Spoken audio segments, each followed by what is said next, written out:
اشرح لي صدري ويسر لي أمري واحلل عقدة من لساني يفقهوا قولي واجعل لي وزيرا من أهلي. السلام علیکم ورحمۃ اللہ وبرکاتہ.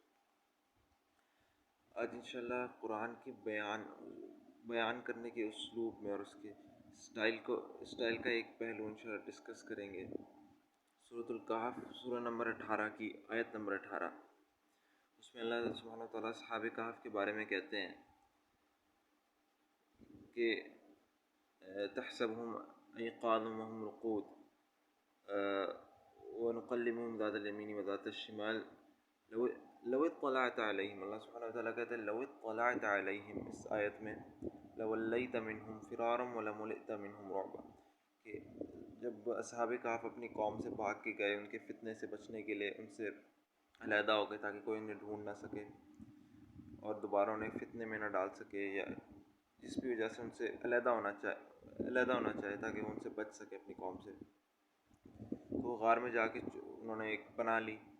تو اللہ سبحانہ وتعالیٰ نے ان کو بچانے کے لیے کیا کیا، ان کو سلا دیا، اور اس طرح سلایا کہ آنکھیں کھول کے لیٹے ہوئے تھے، اس طرح لیٹے ہوئے تھے کہ کوئی جاتا تو دیکھتا کہ وہ جاگے ہوئے ہیں لیکن وہ سوئے ہوئے ہیں.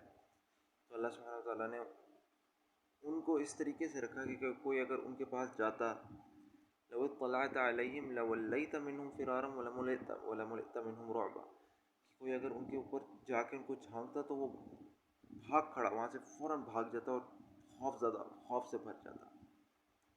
یہاں پہ اللہ کے اس بیان کرنے کے اسلوب میں جو سوچنے والی چیز ہے وہ اس کا جو ترتیب ہے الفاظ کے. اللہ سبحانہ وتعالیٰ نے پہلے یہ کیوں کہا کہ لولیت منہم فرارا ولملئت منہم رعبا، کہ اللہ نے پہلے کہا کہ وہ وہاں سے فوراً بھاگ نکلے گا پہلے کا، اور پھر بعد میں کہا ولملئت منہم رعبا، کہ وہ دہشت سے پھر بھر جائے گا، خوف سے بھر جائے گا.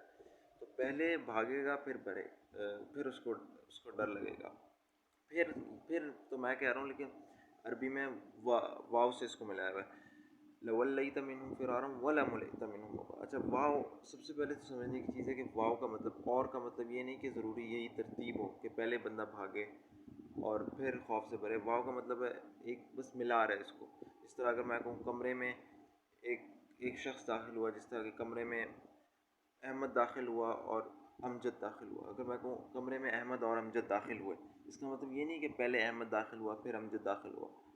پہلے امجد بھی داخل ہو سکتا ہے، بعد میں بھی احمد بعد میں بھی ہو سکتا ہے، دونوں ایک ساتھ بھی ہو سکتے ہیں. بس میں دونوں کو جملے کو ملا کے کہہ رہا ہوں کہ کمرے میں احمد اور امجد داخل ہو. یہ میں صرف ایک انفارمیشن دے رہا ہوں، اس کا مطلب یہ نہیں کہ یہی ترتیب ہے. لیکن میں اگر کہوں کہ کمرے میں احمد داخل ہوا پھر امجد داخل ہوا، اس میں ترتیب.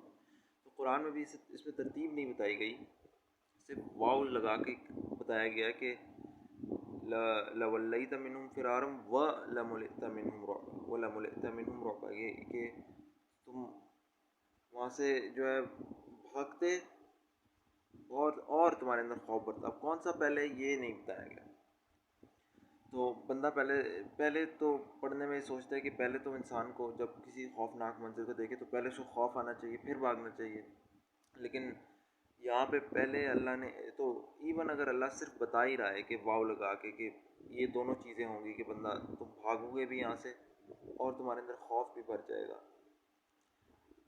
تو ایون اگر صرف بتا رہا ہے ترتیب نہیں بتا رہا تو انسان سوچے گا پہلے اللہ کو یہ کہنا چاہیے تھا کہ خوف سے بھر جاؤ گے اور بھاگو گے. کیونکہ عموماً آپ خوفناک منظر کو دیکھیں تو انسان سوچتا ہے کہ پہلے ڈر لگے گا پھر بھاگ جائے گا. لیکن یہاں پہ اس طرح کیوں کہا گیا؟ تو یہاں پہ خوبصورتی دیکھیں کہ یہاں کا جو پورا سیاق و سباق چل رہا ہے اس صورت میں وہ یہ ہے کہ یہ جو اصحاب کہف ہیں وہ اپنی قوم کے فتنے سے ڈر کے کہ کہیں وہ انہیں واپس اپنے طرف نہ فتنے میں نہ لے آئیں یا ان کو کوئی نقصان نہ پہنچے، وہ پناہ لے کے غار میں گئے ہیں. اب وہ چھپے ہیں اپنی قوم سے جا کے، وہ نہیں چاہتے کوئی انہیں شخص آ کے دیکھے، ان کو دیکھے، ان کے چہروں کو ان کو پہچان لے، کہیں یہ نہ ہو کہ وہ واپس ان کو لے جائیں. تو یہاں پہ جو چیز مطلوب ہے انہیں وہ یہ ہے کہ وہ اپنی قوم سے بچ کے رہیں، کوئی انہیں ڈھونڈے مت. تو سبحان اللہ، اسی سیاق و سباق میں اللہ نے سبحانہ وتعالیٰ نے پہلے یہ اس بات کا ذکر کیا کہ وہ لوگ کہ تم اگر انہیں جا کے دیکھو تو تم الٹے پاؤں پھیر کے وہاں سے بھاگو اور خوف سے بھرو، کیونکہ یہاں پہ چیز جو وہ چاہتے ہیں کہ کوئی انہیں ڈھونڈے مت.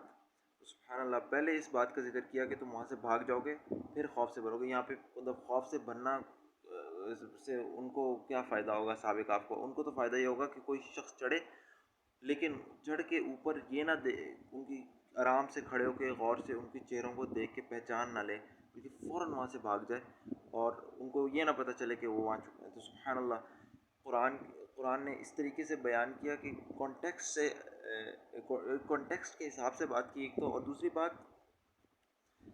سائیکالوجی میں یہ بات ہم جانتے ہیں کہ انسان خوف کی وجہ سے دو قسم کی ریئیکشن دیتا ہے. یا تو کبھی کبھار خوف سے جم جاتا ہے، وہیں کھڑا ہو جاتا ہے ایک دم سے کسی خوفناک اور ڈراؤنی چیز کو دیکھ کے جم جاتا ہے. دوسرا ریئیکشن وہاں سے بھاگ جاتا ہے، جس طرح ہم لوگ پڑھتے ہیں فائٹ اور فلائٹ. بعض اوقات انسان بھاگ جاتا ہے، بعض اوقات تو اس سچویشن کے ساتھ لڑتا بھی ہے، لیکن خوف سے انسان ایک دم سے بھاگ بھی سکتا ہے اور ایک دم سے وہ جم بھی کرتا ہے، وہاں سے ہلتا ہے.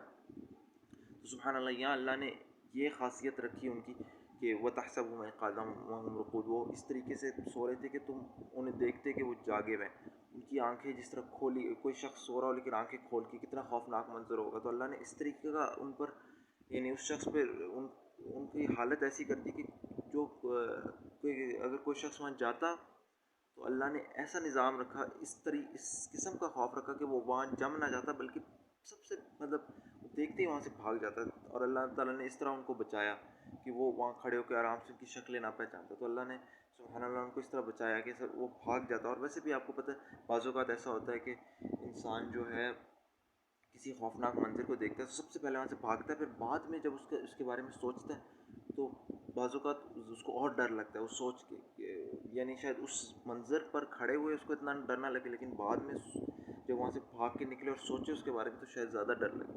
تو عین ممکن ہے کہ اس طریقے کا کوئی اللہ تعالیٰ نے نظام رکھا ہو. لیکن ان اینی ویز سبحان اللہ، اللہ نے جب ان کا ذکر کیا تو پہلے تو بھاگنے کا ذکر کیا کیونکہ اللہ تعالیٰ نے ان کی حفاظت کے لیے نظام رکھا کہ کوئی انہیں پہچان نہ لے. اور دوسری بات کہ سیاق و سباق میں بھی یہی بات پہلے فٹ ہوتی تھی کہ اللہ تعالیٰ پہلے یہ مینشن کرتا کہ تم وہاں سے بھاگ جاؤ گے، کیونکہ یہ تو وہ قوم سے بھاگ کے گئے ہوئے تھے نا وہاں سے.